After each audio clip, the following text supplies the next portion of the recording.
कहानी शुरू होती है तीन लड़कियों से, कोरल, जीना और वेंडी। तीनों एक ऐसे क्लब में रहती हैं जहां चमक दमक बहुत है, लेकिन उस चमक के पीछे दर्द छुपा है। क्लब का मालिक रोमियो मुस्कुराकर बातें करता है, लेकिन लोगों को नहीं पता कि उसी मुस्कुराहट के पीछे लड़कियों की टूटी हुई जिंदगी छुपी है। कोरल पहले नर्स थी, पर एक गलत फैसले ने उसे इस जगह पहुंचा दिया। सालों से वो अपनी आजादी वापस पाना चाहती थी। उसके अंदर ढेर सा गुस्सा और ढेर सा डर जमा हो चुका था। जीना को जबरदस्ती यहां लाया गया था। वह घर, परिवार, प्यार सबसे दूर हो चुकी थी।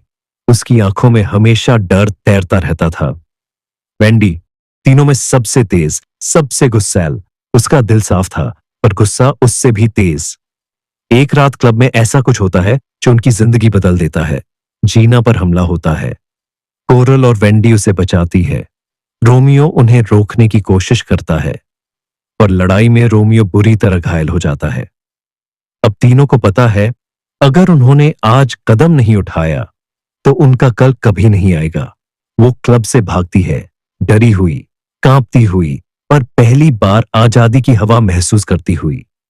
पीछे रोमियो गुस्से से चीख रहा होता है। वह अपने दो सबसे भरोसेमंद आदमी मो और क्रिश्चियन को आदेश देता है कि उन तीनों को पकड़कर लाओ।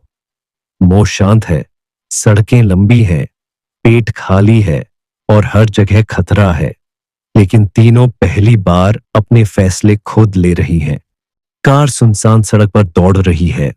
तीनों लड़कियां थकी हुई हैं, लेकिन डर उन्हें नींद नहीं लेने देता। रात गहराती जाती है। जीना कहती है, हम कब तक भागेंगे? कोरल स्टीयरिंग पकड़े हुए जवाब देती है, जब तक हमें अपनी जिंदगी वापस नहीं मिल जाती। दूर एक पेट्रोल स्टेशन दिखता है। तीनों कार रोकती है। पैसे नहीं है, खाना नहीं है, लेकिन हिम्मत बाकी है। वेंडी अंदर जाकर चुपचाप कुछ खाने की चीजें उठा लेती है। इसे देखते ही जीना डर जाती है, लेकिन वेंडी कहती है, जिंदा रहने के लिए सही गलत नहीं देखा जाता। उधर दूसरी तरफ रोमियो का गुस्सा बढ़ता जा रहा है। वह मो और क्रिश्चियन को धमकाता है, अगर वो तीनों कहीं भी दिखें, जिंदा वापस लाओ। मो ठंडे दिमाग वाला है। वह सिर्फ काम करना चाहता है, लेकिन क्रिश्चियन के मन में सवाल उठने लगते हैं। वह समझ नहीं पाता कि इन लड़कियों ने इतना बड़ा खतरा क्यों लिया। तीनों लड़कियां वहीं पेट्रोल स्टेशन के पीछे बैठकर थोड़ा खाना खाती हैं। जीना रो पड़ती है, मुझे घर याद आ रहा है। कोरल उसका हाथ पकड़कर कहती है, हम घर वापस जाएंगे, लेकिन दौड़ते हुए नहीं, जीतकर। रात में वे सड़क किनारे एक पुराने मोटेल में रुकती हैं। कमरा गंदा है, लेकिन यही उनका सुरक्षित ठिकाना है।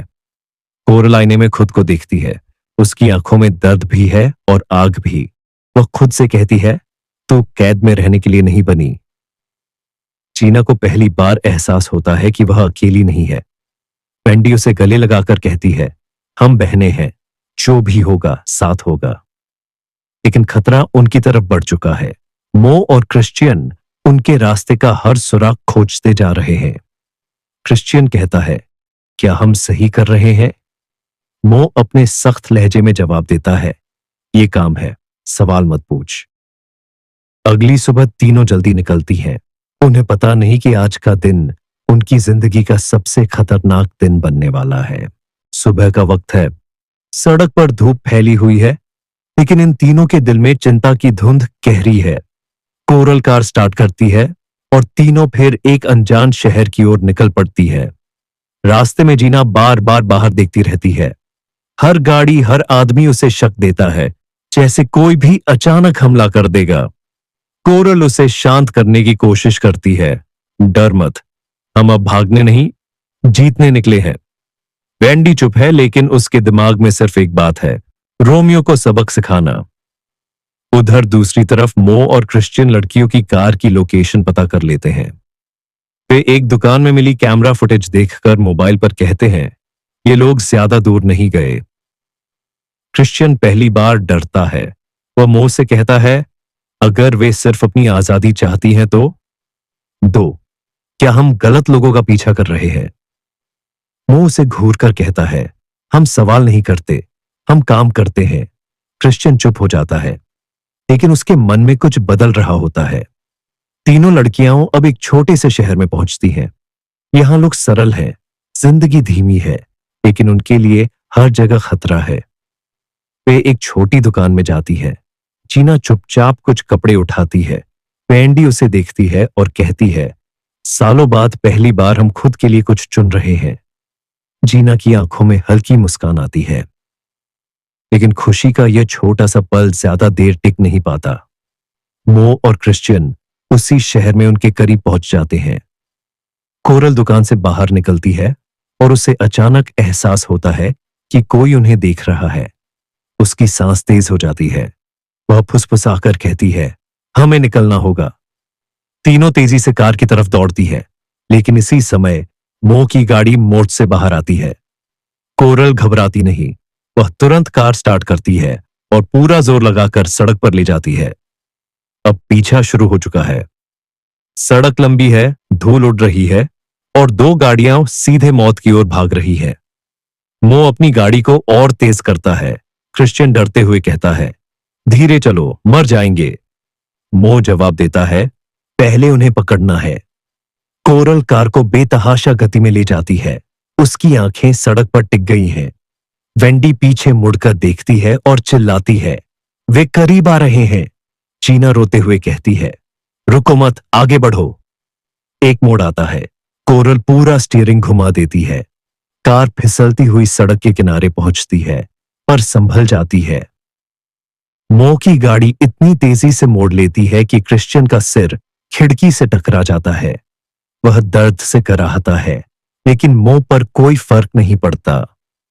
तीनों लड़कियां अब अपनी जिंदगी सिर्फ बचा नहीं रही, वे साबित कर रही हैं कि वे पहले वाली कमजोर लड़कियां नहीं हैं। ये पीछा उन्हें थोड़ी देर बाद एक खाली, सुनसान, टूटे हुए गोदाम के पास ले जाता है। कोरल कार रोकती है और कहती है, हम यहां रुकेंगे, अब लड़ना पड़ेगा। चीना के चेहरे पर डर है, वेंडी के चेहरे पर गुस्सा और कोरल की आंखों में लोहे जैसी सख्ती। तीनों जानती हैं, अब भागना नहीं, अब सामना करना है। रात का समय था। तेज म्यूजिक, चमकती लाइटें और लोगों की भीड़। लास नोजेस क्लब में काम करने वाली कोरल, वेंडी और जीना हर दिन की तरह मेकअप कर रही थीं, लेकिन उनके दिल में सिर्फ एक सवाल गूंज रहा था, क्या हम कभी यहां से आजाद हो पाएंगी? उनकी जिंदगी पर हक था रोमियो का। क्लब का मालिक, पैसा, हथियार और आदमी, सब कुछ उसी के पास। बाहर से वो मुस्कुराता दिखता था, लेकिन अंदर से इंसान नहीं, एक शिकारी था। तीनों लड़कियां कई सालों से उसके पिंजरे में फंसी थीं, मारपीट, डर, दबाव, सब कुछ झेलते हुए। लेकिन उस रात कुछ ऐसा हुआ जिसने सब कुछ बदल दिया। कोरल की निगाहों में अचानक एक चिंगारी जली। वो धीरे से बोली, अगर आज भागना है तो अभी, नहीं तो कभी नहीं।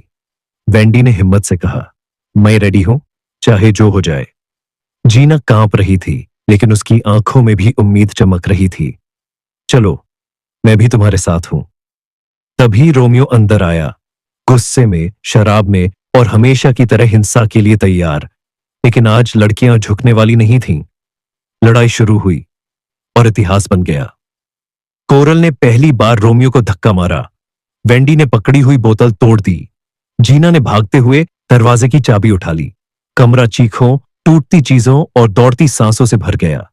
एक गलत कदम और मौत, एक सही कदम और आजादी। लड़खड़ाते हुए वो क्लब से बाहर निकली, गाड़ी में बैठी और बिना पीछे देखे सड़क पर तेज दौड़ पड़ी।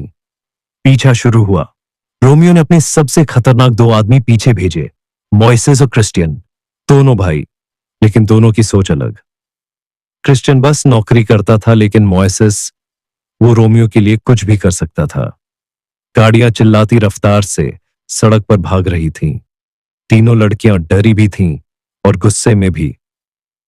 अब वापस नहीं जाएंगे, चाहे जान चली जाए। भागते भागते सच्चाई खुलने लगी। कोरल ने बताया कि वो रोमियो की वजह से ड्रग्स में उलझ गई थी।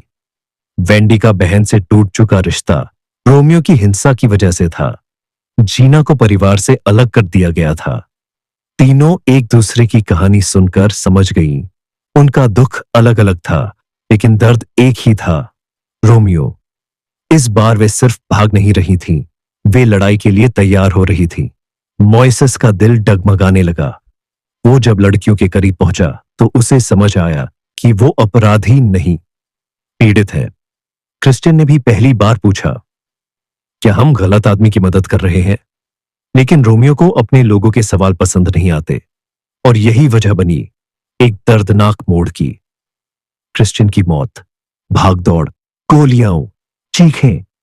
क्रिस्टियन गलती से घायल हुआ और वहीं दम तोड़ गया। मोइसेस की दुनिया टूट गई। उसने रोमियो को दोषी माना, लेकिन रोमियो ने कहा, लड़कियां बुरी हैं, उन्हें पकड़ना ही होगा।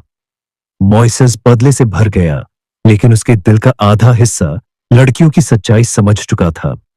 तीनों लड़कियां अब शिकार नहीं, शिकारी बन गई। उन्होंने एक प्लान बनाया। रोमियो को खत्म करना है, यही रास्ता है। जैसे जैसे कहानी आगे बढ़ती गई, गाड़ियां पलटी, गोलियां चली, दोस्ती गहरी हुई। मॉइसेस और कोरल के बीच एक अजीब सा रिश्ता बनने लगा। दुख, प्यार, डर, सब शामिल। अंत में लड़कियां रोमियो का डेरा ढूंढ लेती हैं। आग, धुआं, चीखे और एक धमाका। रोमियो गिरता है, डर का अंत होता है। तीनों सड़क पर खड़ी होती है, थकी हुई, घायल, लेकिन आजाद। कोरल धीरे से कहती है, अब हमारी जिंदगी हमारी है। पेंडी मुस्कुरा देती है, हमने कर दिखाया। जीना रोते रोते हंसती है, पहली बार मुझे डर नहीं लग रहा। तीनों सूरज उगते हुए देखती हैं। नया दिन, नया सफर, नई आजादी।